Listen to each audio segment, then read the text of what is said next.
right, so let's visit our friends first. Over here, we've got some really great vines growing out, really luscious leaves coming in, which is great. That's our head of the vine with all of our new growth. Looking good, looking good. Not particularly long and strong yet, but we're getting there. Lots of sort of twists and swirls with the vinage here. So instead of kind of growing out, he's sort of swirling on top of himself. So I'm going to keep an eye on this because I've seen this before with this guy. So this guy, if you're following along on Instagram, he had been sort of growing on top of himself.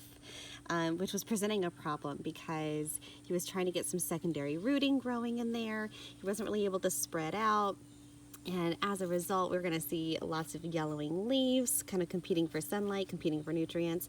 So I went in and tried to spread him out a little bit so that he has that opportunity to keep growing out. All right, so hopefully he's able to keep going. All right, so we'll keep an eye on him, but definitely something that I've learned for next time, keeping an eye out on how these vines are growing from the get-go to make sure that we have that opportunity to spread out, which is going to help with flower formation and hopefully fruit formation as well.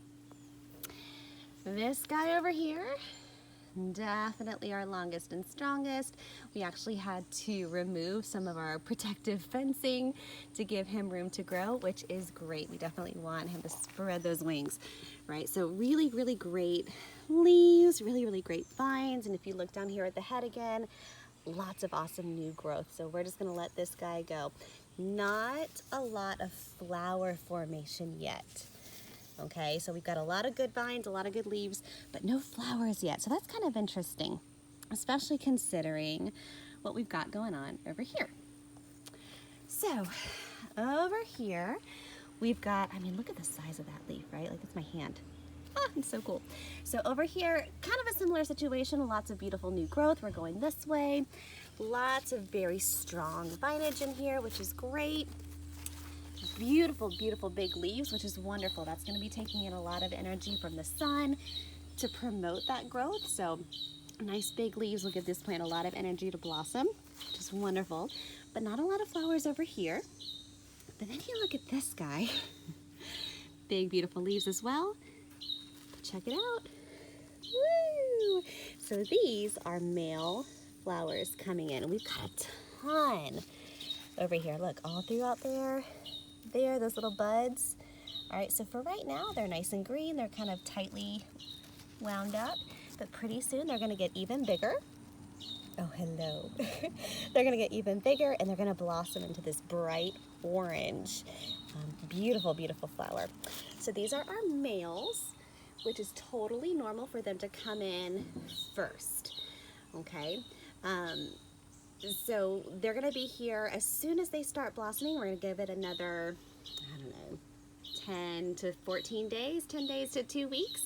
And then hopefully we'll start seeing some of the females come in as well. So again, really, really interesting. These guys were all planted at the same time from the same peck of seeds with all the same conditions, and yet we're all at very different parts of our growth, which I just love. So next up, we're just going to do a little bit of composting today to give them a little nutrient boost. Hopefully that'll help in that flower formation. And then next week, we'll do another round of fertilization. Go guys, go! Okay, so it's compost day. So I thought I'd take some time to walk you guys through what I use for my compost. I don't know really what I'm doing as far as compost goes. I did a little bit of research here, a little bit of research there, and I'm just kind of making the best of it. But it seems to be working so far, so I figured I'd share what I've got. So I took a just a large plastic bin. I drilled holes all through it, drilled holes in the lid as well, just for air circulation. Some people have outdoor compost piles that are actually full, sort of this apparatus that you can buy that is specifically designed for composting. I didn't go that far. I'm too new for that. So we kind of just made the best of what we had. But again, so far so good. It's working.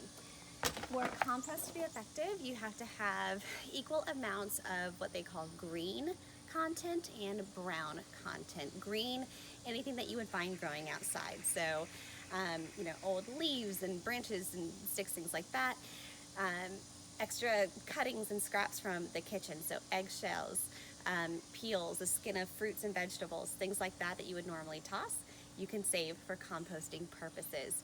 And that tends to be the easiest thing to kind of save up and scrap for composting, to the point where we actually kind of forget about that brown content matter as well.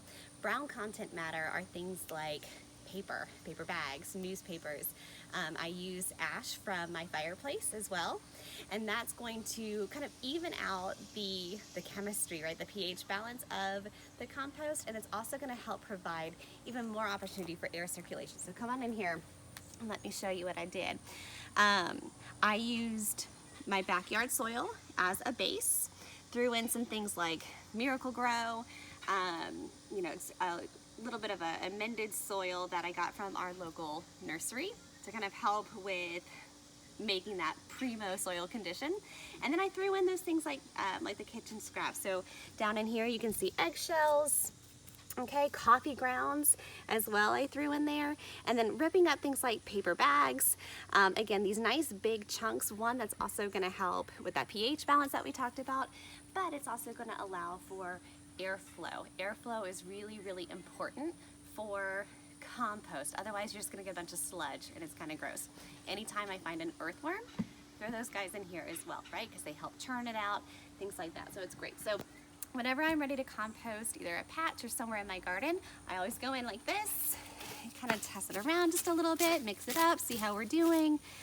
Sometimes you'll see a little bit of mold.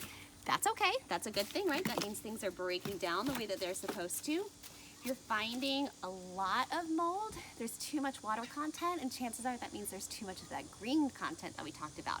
So giving it a little bit more air circulation and upping the brown content will help with that. All right, and again, leaving those earthworms in there is really, really great.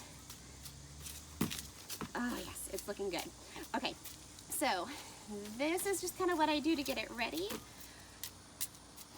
And I'll take a little bit of this, I'll add it just to the base of my pumpkin plants, right? So just right where the roots are, right where the stems are growing out of, to give it an extra boost of nutrients. Nothing too crazy, not too much. When I see that I'm starting to run a little bit low, then I'll start adding more stuff in to build up that compost content for the next time that I need it. I usually only do composting like maybe once a month for this pumpkin patch. So far, seems to be working well. If you have any tips on how this could be better, please let me know. And if I decide to change anything, I'll update this as well. But okay, next up, some of this is going in the patch. All right, digging a little bit. Oh yeah. All right, just gonna bring it right over again, just to the base. Okay, we're not gonna bury anything. A little extra stuff for you. Here we go. All up in here, good. All right, so moving our leaves to the side just a little bit. Again, we don't want to bury the leaves. Okay, coming in here, patting it around, making sure all of that good stuff is directly accessible to the root. Very nice. Okay, you're all set.